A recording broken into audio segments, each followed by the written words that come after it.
Saudara-saudara kekasih Yesus, selamat pagi, Salam. Dalam kasih dan anugerah dari Tuhan Yesus, kita dapat berjumpa kembali dalam renungan sapaan iman dari Jemaat Gereja Kristen Jawa Margoyudan, Surakarta. Sebelum saya dan saudara-saudara membaca dan merenungkan serta menghayati akan firman Tuhan, mari kita berdoa memohon tuntunan terang Roh Kudus. Terpujilah Tuhan Yesus yang Maha Kasih, firman-Mu adalah suluh dan pedoman dalam hidup kami. Tuhan Yesus, akal dan pikiran kami terbatas.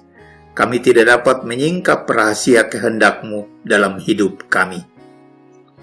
Tuhan Yesus, berikan Roh-Mu yang kudus atas kami, sehingga kami dapat mengerti, memahami dan melaksanakan firman-Mu di sepanjang hari hidup kami.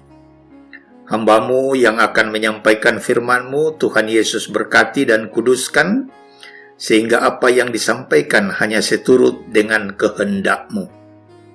Dalam Kristus Yesus, Tuhan dan Juru Selamat kami haturkan doa dan syukur kami.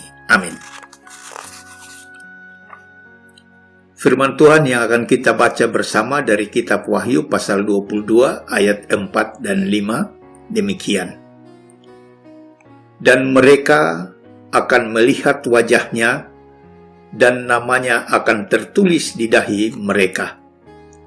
Dan malam tidak akan ada lagi di sana, dan mereka tidak memerlukan cahaya lampu dan cahaya matahari, sebab Tuhan Allah akan menerangi mereka, dan mereka akan memerintah sebagai raja sampai selama-lamanya. Demikianlah firman Tuhan. Yang berbahagia adalah kita yang melakukan firman Tuhan dalam hidup dan kehidupan kita. Amin. Dari bacaan firman Tuhan ini diberi judul Hidup Baru Bersama Tuhan Yesus. Saudara-saudara kekasih Yesus, Tuhan Yesus Kristus adalah Juru Selamat kita dan dunia. Bukan hanya Ia memberikan keselamatan dalam kehidupan orang berdosa, namun juga Ia memberikan jaminan dalam kehidupan baru dalam dan bersama Tuhan Yesus Kristus. Dengan demikian, saya dan saudara-saudara tidak perlu ragu atau sangsi untuk percaya dan menyembah Tuhan Yesus Kristus. Karena Tuhan Yesus mampu mengubah segala hal dalam diri kita maupun dunia ini menurut cara dan kehendak-Nya. Dari bacaan firman Tuhan ini, kitab Wahyu pasal 22 ayat 4 dan 5, timbul pertanyaan rohani. Yakinkah kita bahwa ada hidup baru bersama Tuhan Yesus?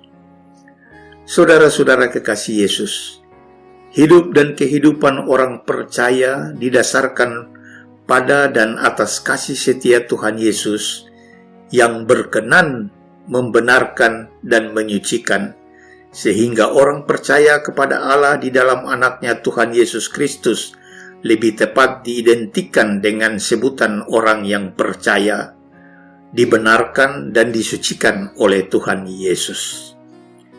Tindakan pembenaran dan penyucian adalah prakarsa Allah di dalam anaknya Tuhan Yesus Kristus sendiri. Kasih setia Tuhan Yesus Kristus memberikan kesempatan bagi kita untuk bertobat dan kembali memiliki kemakmuran, kesejahteraan, keadilan, dan keamanan dalam hidup ini. Hidup dalam kasih setia Tuhan Yesus mengacu pada hidup dalam terang-Nya yang abadi. Itulah sebabnya orang percaya semestinya menyinarkan terang Tuhan Yesus bagi dunia yang fana dan gelap ini. Sebagaimana yang Tuhan Yesus firmankan dalam Injil Yohanes 8 ayat 12, "Akulah terang dunia, barang siapa mengikut aku, ia tidak akan berjalan dalam kegelapan, melainkan ia akan mempunyai terang hidup." Konsekuensi hidup dalam terang Tuhan Yesus adalah hidup yang dilepaskan dari ikatan kuasa kegelapan, karena terang Tuhan tidak dapat bersatu dengan kegelapan. Demikian juga hidup dalam terang Tuhan Yesus tidak dapat bersatu dengan hidup dalam kegelapan. Hidup dalam kasih setia Tuhan Yesus adalah hidup yang dibebaskan dari penindasan kuasa dosa. Dengan demikian, masa depan kita sungguh cerah dan bahagia, dalam arti kita hidup dalam kekekalan bersama Tuhan Yesus.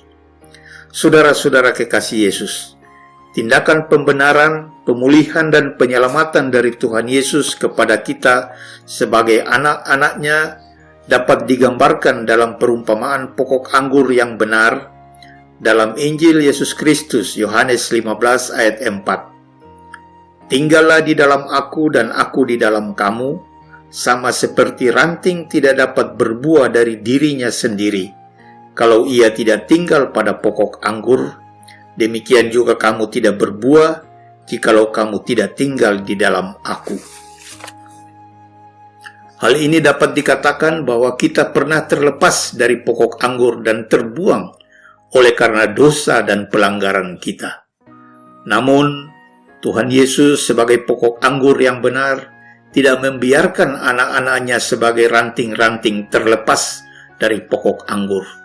Tuhan Yesus berkarya menanam kembali ranting-ranting pada pokoknya dengan maksud agar kita menghasilkan buah menjadi berkat bagi orang banyak.